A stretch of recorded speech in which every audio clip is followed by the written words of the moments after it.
বিশ্বনবী মেরাজে গেলেন, মেরাজ থেকে ফিরে আসলেন। বিশ্বনবী বর্ণনা করলেন, আমি বাইতুল মাকদাস দেখেছি মাঝরাতে, লক্ষাধিক নবীকে নিয়ে নামাজের ইমামতি করেছি, 7 আকাশ দেখেছি, আল্লাহর আরশ দেখেছি, আল্লাহর সাথে কথা বলেছি, আবার ফজরের আগেই মক্কায় ফিরে এসেছি। সবাইকে খাইছে খাইছে, মুহাম্মদের মাথার তার ছিঁড়ে গেছে, নাউজুবিল্লাহ পড়ে।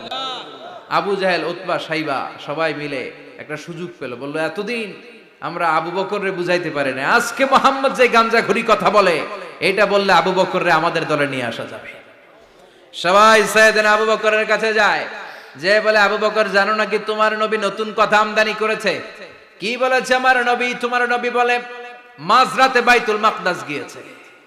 বাইতুল মাকদাসে তখন দ্রুতগামী ঘোড়া দিয়ে ছুটলেও যেতে লাগে 15 দিন। অ্যাবাউট টার্ন কাম ব্যাক, ফিরে আসতে আরো 15 দিন, মোট কয় দিন? 1 মাস, যেতে আসতে 1 মাস।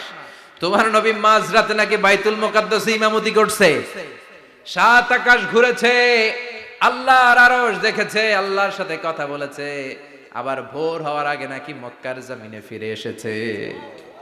আবু বকর বললেন, আসলেই কি আমার নবী এই কথা কইছে?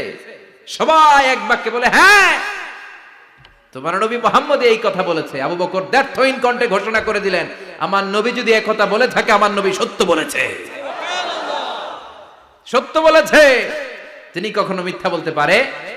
বিশ্বনবী খুশি হয়ে গেলেন, সাইয়েদনা আবু বকরের জন্য দোয়া করে দিলেন, আর বললেন, আবু বকর আনতা লাস্তা আবু বকর ফাকাত, আজকে থেকে তুমি শুধু আবু বকর নও, আজকে থেকে তুমি আবু বকর সিদ্দিক।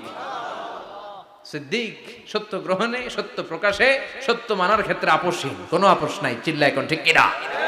সে আল্লাহ বললেন, ওয়াযকুর ফিল কিতাবি ইব্রাহিম ইন্নাহু কানা সিদ্দিকান নাবিয়্যা।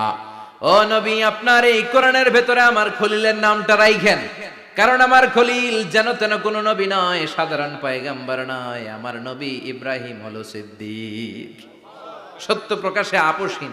এজন্য আল্লাহ খুশি হয়ে ওনার একটা টাইটেল দিলেন, টাইটেলটা হলো খলিল। ওয়াত্তাখাযাল্লাহু ইব্রাহিমা, চিল্লায় বলেন ওয়াত্তাখাযাল্লাহু ইব্রাহিমা, আমি ইব্রাহিমকে খলিল বানিয়েছি। খলিল মানে দোস্ত। খলিল মানে কি? আল্লাহ দুনিয়ার একজনের দোস্ত ডাকে, কি মজার ব্যাপার, কেমন লাগে তার কাছে শুনতে? সুবহানাল্লাহ কইবেন না? ওনারে বানাইলেন খলিল, আর বিশ্বনবীরে বানাইলেন হাবিব। সুবহানাল্লাহ পড়েন। বাপ বেটা সব নিয়ে গেছে। সাইয়েদনা ইব্রাহিম হচ্ছেন বাবা, আর বিশ্বনবী ছেলে। বিশ্বনবীর অনেক উপরের পুরুষ হচ্ছে সাইয়েদনা ইব্রাহিম, তো এটা পরদাদা না, বাবা না? বিশ্বনবী বলতেন, আনা দাওয়াতু আবি ইব্রাহিম, আমি নবীরে পেয়ে নাসানাসি করো, আমি তো ইব্রাহিম আলাইহিস সালামের দোয়ার ফসল। উনি যদি মক্কায় দাঁড়িয়ে দোয়া না করতেন, আমার বিশ্বনবীর জন্ম হতো না। সুবহানাল্লাহ পড়েন। এজন্য বাবা হলো খলিল, ছেলে হলো হাবিব। খলিল মানেও বন্ধু, হাবিব মানেও বন্ধু। খলিল মানে এমন বন্ধু যেই বন্ধু আল্লাহরে খুশি করার জন্য কাজ করে, আর হাবিব মানে এমন বন্ধু যারে খুশি করার জন্য আল্লাহ নিজে কাজ করে। কার পাওয়ার বেশি? হাবিবের কয়েক ডিগ্রি বেশি। সুবহানাল্লাহ পড়েন। তার মানে বাপ বেটা, বাবা হলো খলিল, ছেলে হলো হাবিব। এই বাপ বেটার মধ্যে অনেক বিষয়ে মিল আছে না নাই? হাদিস কোরআনে খুঁজলে আপনি অনেকগুলো মিল পাবেন। আজকে 7টা মিলের কথা শোনাবো। সাইয়েদনা ইব্রাহিম আলাইহিস সালাম আর বিশ্বনবীর মাঝে 7টা মিল খুঁজে পাওয়া যায়। চিৎকার করে বলেন কয়টা? শুনবেন? কষ্ট হচ্ছে? ঘুমে ধরছে? রাত তো অনেক হয়ে গেল, সর্বনাশ 11টা। হ্যাঁ শুনবেন? কতক্ষণ? সারা রাত? তাকবীর পড়া যাবে? হ্যাঁ জোরে না আস্তে? ভাগাভাগি করে দেন। শুরুতে বিবাহিতরা দেন, তারপর অবিবাহিতরা দেন, তারপর সবাই দেন। দিবেন? বিবাহিত কারা কারা আসছেন দেখি? ঘটনা নাকি? অবিবাহিত নাই এলাকায়? হ্যাঁ কম, মাশাআল্লাহ, তো বরকতের এলাকা। আলহামদুলিল্লাহ। দেখি অবিবাহিত কারা কারা আসছে? ওমা, এগুলা এলো কই থেকে আবার? 2 হাত করে তুলছে না? 1 হাত, 1 হাত। ঠিক আছে, মাশাআল্লাহ। শুরুতে বিবাহিতরা দেন, এরপর অবিবাহিতরা দিয়েন। শুরুতে বিবাহিতরা রেডি হন। আমি লিল্লাহি তাকবীর বললে আল্লাহু আকবার। গলা ধার দিতেছে অনেকে। বিবাহিতরা রেডি? দেখবো কাদের পারফরমেন্স কেমন হয়। বিবাহিতরা পড়েন লিল্লাহি তাকবীর। অনেক আওয়াজ, সংখ্যায় বেশি এরা। এবার অবিবাহিতদের পালা। হ্যাঁ, অবিবাহিতরা রেডি? দেখি কি অবস্থা। এবার অবিবাহিতরা দাও লিল্লাহি তাকবীর। মিলে তিনটা পড়েন লিল্লাহি তাকবীর, লিল্লাহি তাকবীর, লিল্লাহি তাকবীর। ঘুমটুম আছে না গেছে? বাপ বেটার মধ্যে কয়টা মিল? চিল্লায় বলতে হবে কয়টা? এক নাম্বার মিল হচ্ছে ফেস কাটিং এ মিল। সুবহানাল্লাহ। সাইয়েদনা ইব্রাহিম আর বিশ্বনবী চেহারা একরকম। বিশ্বনবী যখন মেরাজ রজনীতে আকাশে গেলেন, এক এক আসমানে এক এক নবীর সাথে দেখা, এক আসমানে সাইয়েদনা ইব্রাহিমের সাথে দেখা। মেরাজ শেষ করে যখন সাহাবীদের কাছে বর্ণনা করছেন কোন নবীর চেহারা দেখতে কিরকম, বিশ্বনবী বললেন আম্মা ইব্রাহিম, বুখারীর বর্ণনা, আম্মা ইব্রাহিম ফানজুরু ইলা সাহিবিকুম। আর ইব্রাহিম নবীর চেহারা কেমন জানতে চাও? জানতে হলে আমি বিশ্বনবীর দিকে তাকাও। আমার চেহারা দেখতে যেমন, আমার বাবা সাইয়েদনা ইব্রাহিমের চেহারা প্রায় হুবহু এরকম। তার মানে এক নম্বরে কোন দিকে মিল? চেহারাতে মিল, ফেস কাটিং এ মিল। চিল্লায় কোন ঠিক কিনা? দুই নম্বরে উসওয়ায়ে হাসানা। দুই নবীর ক্ষেত্রে উসওয়ায়ে হাসানা শব্দ কোরআনে ব্যবহার করেছে কে? লাকাদ কানা লাকুম ফি রাসূলিল্লাহি উসওয়াতুন হাসানা। তোমাদের জন্য বিশ্বনবীর জীবনীর ভেতরে উত্তম আদর্শ আছে না নাই? আবার ইব্রাহিমের ক্ষেত্রে বললেন কাদ কানাত লাকুম উসওয়াতুন হাসানাতুন ফি ইব্রাহিম। বিশ্বনবীর জীবনীতে যেমনি তোমাদের জন্য আদর্শ, সাইয়েদনা ইব্রাহিমের জীবনীতেও। সুবহানাল্লাহ পড়ে। তার মানে বিশ্বনবীও মডেল, সাইয়েদনা ইব্রাহিমও মডেল। নাকি শাহরুখ খান আমাদের মডেল? ইমরান খান, জর্দা খান, কেউ আমাদের মডেল? নায়ক নায়িকা, গায়ক গায়িকা, ক্রিকেটার, সেলিব্রিটি, ডান্সার একটাও আমাদের মডেল হতে পারে? কোন কবিরা আমাদের মডেল? আমাদের মডেল হলো নবীরা। চিল্লায় বলেন ঠিক কিনা? কবিরা এক একজন এক এক দিকে যায়, এক একজন এক এক কথা বলে। আউলা ঝাউলা চুল নিয়ে চলে, যার মাথা দিয়ে যেটা বেরোয় সেটা বলে। কিন্তু একজন নবী যেটা বলে অন্য নবী বিপরীত বলে না। কারণ কবিরা কথা বলে তাদের মন মস্তিষ্ক প্রসূত কথা থেকে, আর সব নবীদের কথা আসে একটা হেডকোয়ার্টার থেকে। হেডকোয়ার্টারটা কার? কোন নবী বলছে আল্লাহ একজন, আরেক নবী বলছে না দুইজন হতে পারে। কোন নবী বলেছে আখেরাত আছে, আরেক নবী আইসা বলছে নাও থাকতে পারে। এরকম কইছে? কারণ কবিদের মতো ওনারা মাথায় যা আসে পাগলের মতো তাই বলে না। তাদের মাথায় কথা আসে একটা হেডকোয়ার্টার থেকে। চিল্লায় বলেন হেডকোয়ার্টারটা কার?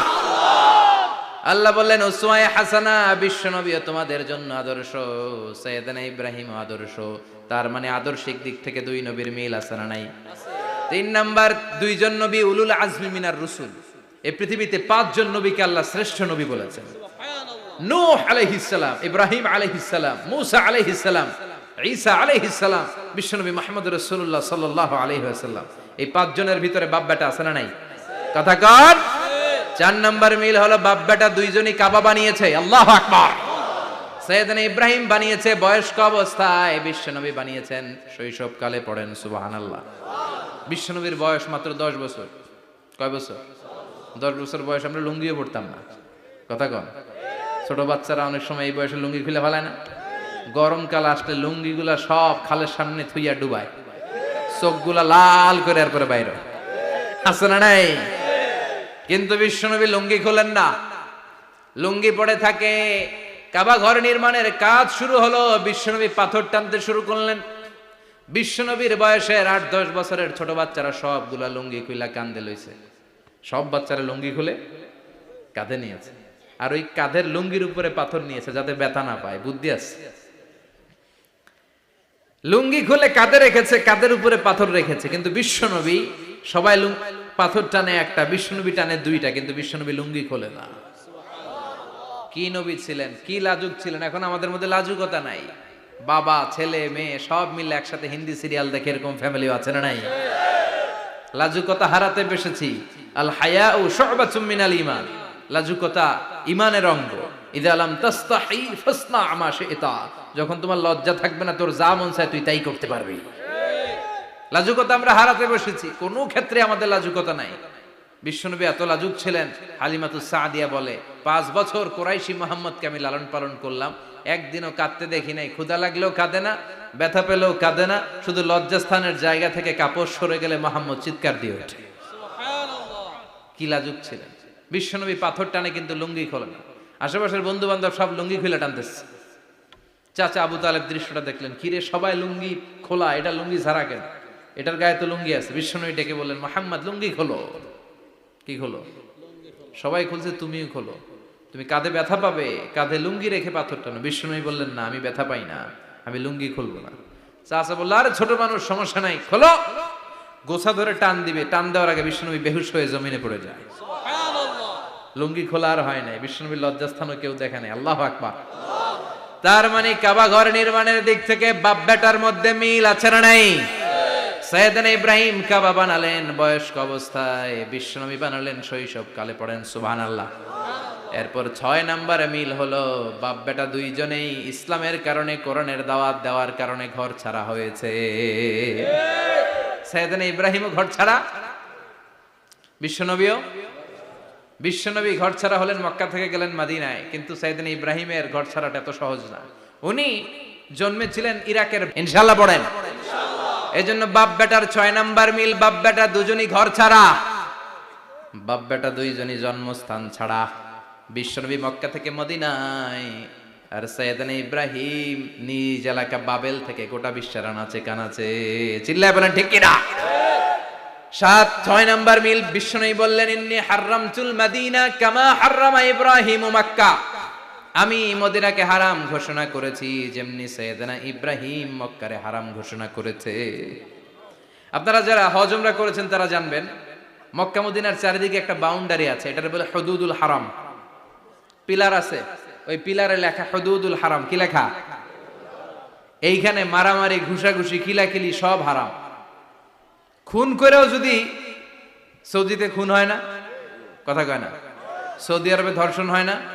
হয়তো কম হয়। খুন হয় না? হয়। কোনো খুনিও যদি এই হুদুদুল হারামের ভিতরে ঢুকে, পুলিশ ওরে মারতে পারবে না। ওরে ভুলায় ভালায় ফুসলায় বাইরে নিয়ে মাইর। হুদুদুল হারামের বাইরে নিয়ে মাইর, ভিতরে মারামারি করা যাবে? তো এই যে হুদুদুল হারামের বাউন্ডারিটা, মদিনারটা দিয়েছেন, ঠিক করে দিয়েছেন বিশ্বনবী, আর মক্কারটা দিয়েছেন সাইয়েদনা ইব্রাহিম। বাপ বেটা মিল আছে না নাই?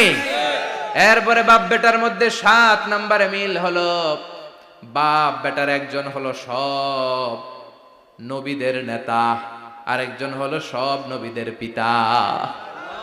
একজন সব নবীদের নেতা বিশ্বনবী, ঠিক কিনা? আরেকজন সব নবীদের পিতা সাইয়েদনা। এই জন্য আমরা যখন শেষ বৈঠকে নামাজের শেষ বৈঠকে যখন সালাম ফেরার জন্য প্রস্তুতি নেই, তার আগে বাপ বেটা দুইজনের উপরে সালাম আছে না নাই? একটা দুরুদ আছে না নাই? দুরুদের নাম দুরুদে আল্লাহুম্মা সাল্লি আলা মুহাম্মদ ওয়া আলা আলি মুহাম্মদ কামা সাল্লাইতা আলা ইব্রাহিম ওয়া আলা আলি ইব্রাহিম ইন্নাকা হামিদুম মাজিদ। আল্লাহ সাইয়েদনা ইব্রাহিম ও তার বংশের উপর যেমনি রহমত প্রেরণ করেছেন, বিশ্বনবী ও তার বংশের উপর রহমত নাজিল করে। আল্লাহুম্মা বারিক আলা মুহাম্মদ ওয়া আলা আলি মুহাম্মদ কামা বারাকতা আলা ইব্রাহিম ওয়া আলা আলি ইব্রাহিম ইন্নাকা হামিদুম মাজিদ। ও আল্লাহ, সাইয়েদনা ইব্রাহিমের বংশের উপর এবং তার উপর যেমনি বরকত নাজিল করেছেন, বিশ্বনবী ও তার বংশের উপর তেমনি বরকত নাজিল করে। দেখেন, দুইজনের কথাই আছে, বিশ্বনবীর কথাও আছে, সাইয়েদনা ইব্রাহিমের কথাও আছে। এই 7টা দিক থেকে বাপ বেটার মধ্যে মিল রেখেছে কে? আর আল্লাহ বললেন, এই ফ্যামিলিতে আমি কিতাবও দিয়েছি, নবুয়তও দিয়েছি। ওয়াজআলনা ফি যুররিয়াতিহিন নুবুওয়াতা ওয়াল কিতাব। সাইয়েদনা ইব্রাহিমের ফ্যামিলির ভেতরে আমি নবুয়ত দিয়েছি, কিতাব দিয়েছি। এই পৃথিবীতে যত নবীর নাম আপনি বলবেন, সবগুলো সাইয়েদনা ইব্রাহিমের নাতিপুতি। লক্ষাধিক নবী পৃথিবীতে, 5-7 জন ছাড়া। কজন ছাড়া? উপরের 5-7 জন ছাড়া যত নবী আপনি নাম বলতে পারবেন, যাদের নাম জানি কিংবা জানি না, সব সাইয়েদনা ইব্রাহিমের বংশধর, ওনার নাতিপুতি। ওনার আল্লাহ 86 বছর বয়সে দিলেন সাইয়েদনা ইসমাইল আলাইহিস সালামকে। ওনার বয়স যখন 100 তখন দিলেন সাইয়েদনা ইসহাক আলাইহিস সালামকে। তাহলে ওনার প্রথম ছেলের নাম, দ্বিতীয় ছেলে, আওয়াজ করে বলেন প্রথমটা দ্বিতীয়টা ইসহাক।